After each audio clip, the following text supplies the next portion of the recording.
Z bratislavského letiska do Grécka odletelo 20 slovenských policajtov, ktorí tam budú pomáhať pri zvládaní migračnej krízy. Ich úlohou bude najmä registrácia a zbieranie otlačkov prstov od jednotlivých nelegálnych migrantov. V tomto prípade ide o ďalší príspevok Slovenskej republiky ako znak solidarity na riešenie veľkej imigračnej krízy, ktorá Európu sužuje už od minulého roku. Slovenskí policajti, 19 mužov a jedna žena, budú v Grécku nasadení v rámci medzinárodnej operácie s názvom Poseidon.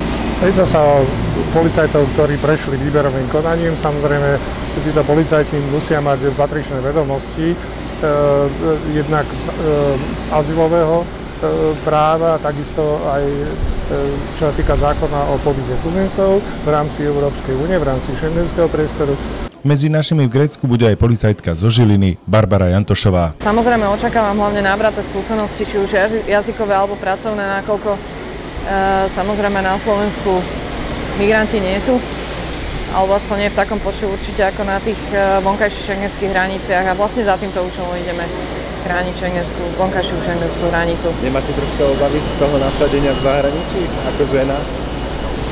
Viete čo, som policajtka, takže a fungujem vlastne v priamom výkone, takže tam nejak rozlišovať teraz, či som žena alebo či som muž, na to nejaký priestor nie je.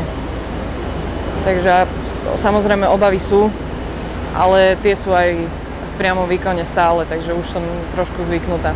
Naši policajti momentálne už pôsobia pri ochrane hraníc v Macedónsku a Slovensku, pomáhali aj v Maďarsku. Z tých hotspotov, ktorí mali fungovať, funguje jeden tak trošku na Lesbose, aj to nie je veľmi dobré. Čiže krajiny V4 žiadali, aby všetci nelegálni migranti, to znamená tí, ktorí sa nedostanú do azylovej procedúry, boli obmedzení na slobode a vrátili naspäť do Turecka, na čom má stáť celá dohoda medzi Európskou úniou a Tureckom, to znamená o navrácaní migrantov. Ak toto začne fungovať, a to je tá požiadavka do najbližších dní a týždňov, potom môžeme hovoriť o tom, že začneme úspešnejšie zvládať túto vlnu nelegálnej migrácie lepšie ako minulý rok. Pre TV Severka William Šuška.